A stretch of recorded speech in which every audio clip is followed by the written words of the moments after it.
Hi, it's me, Annette. I'm back. So I wanted to talk to you, and I know we talked about a bucket list and you making a bucket list, and I want to talk to you about something that has really gotten me through the last 10 plus years. I've always loved kids.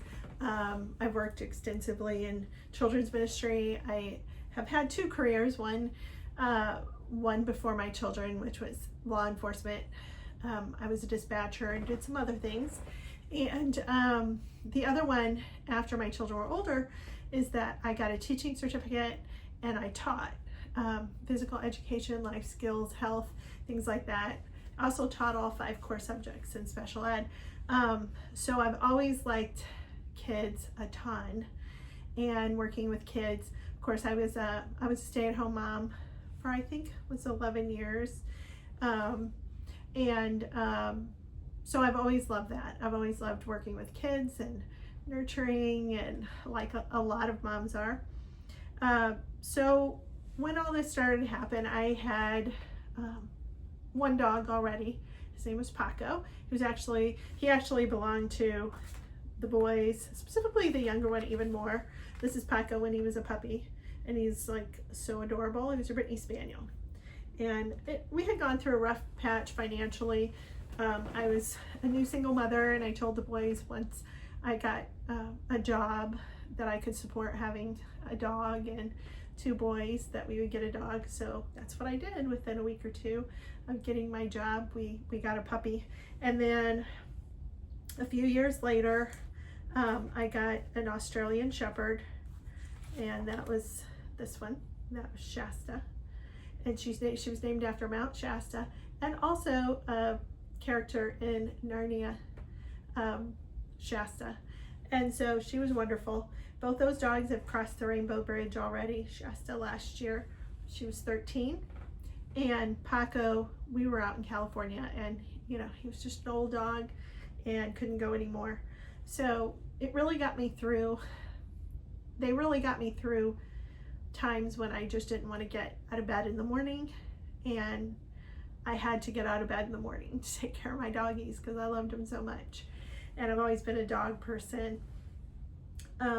So they really helped me. They love me unconditionally. They're always happy to see me.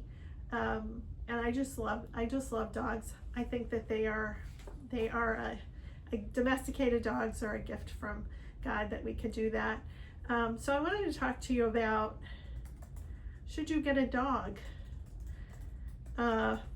I have some friends who are young widows who, for home security reasons, I've actually advised them to get a dog. When I was working law enforcement, we interviewed prisoners, and they said a dog was one of the biggest deterrents to them breaking into a house. Didn't matter what kind of dog, because it was going to bark and alert people that that someone was trying to get into the house.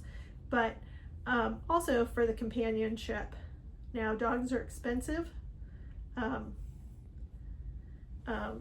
Dogs are very expensive. All pets are very expensive. Dogs can be very expensive. So it might be something that you can't do right now. We ended up with an unexpected bill when we were in California because we were in Silicon Valley, and the vets there are treating the dogs belonging to the elite. So the billionaires, the people who are wealthier than I could even imagine. And so we ended up at one point with a $7,000 vet bill, which was, if it were in the Midwest or Florida or Appalachia, it probably would have been $1,200. So it kind of depends on where you are, if you can find reasonable veterinary care. But I want to talk to you about the goodness of God and the way I feel about dogs. He says in the King James Bible, it's where is it? James 1:17.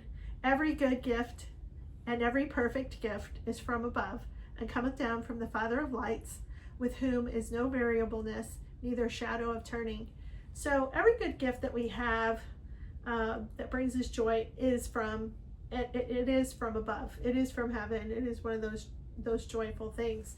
So I don't know, that may be on someone's bucket list, and I can only tell you what it's done for me. So as Shasta was getting older, we did get another And I told you we have Buffy. This is Buffy. And she's an Australian Shepherd and very good watchdog. Australian Shepherds are very good watchdogs. They're a Shepherd.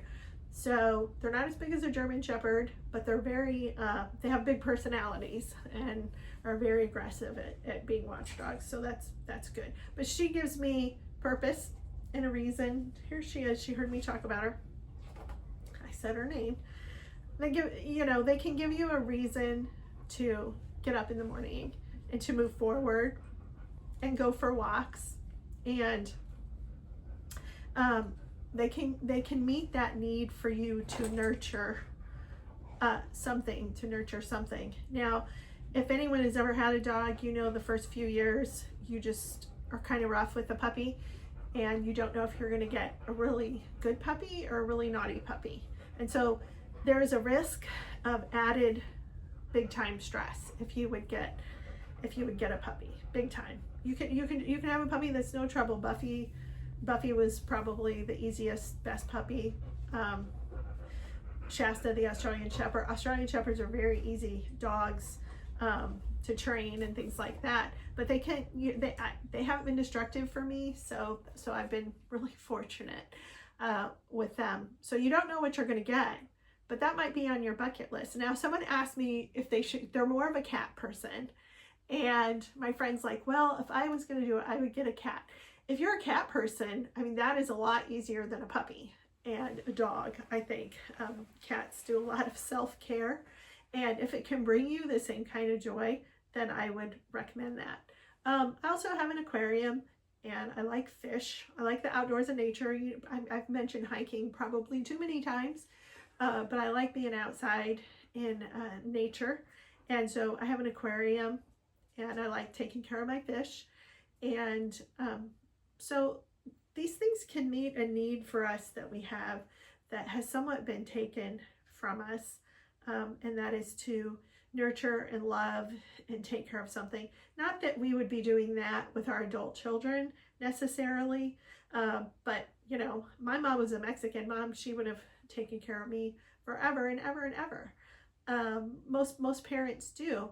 If they don't with their children, then they have grandchildren coming, and they're going to be nurturing and spoiling their grandchildren.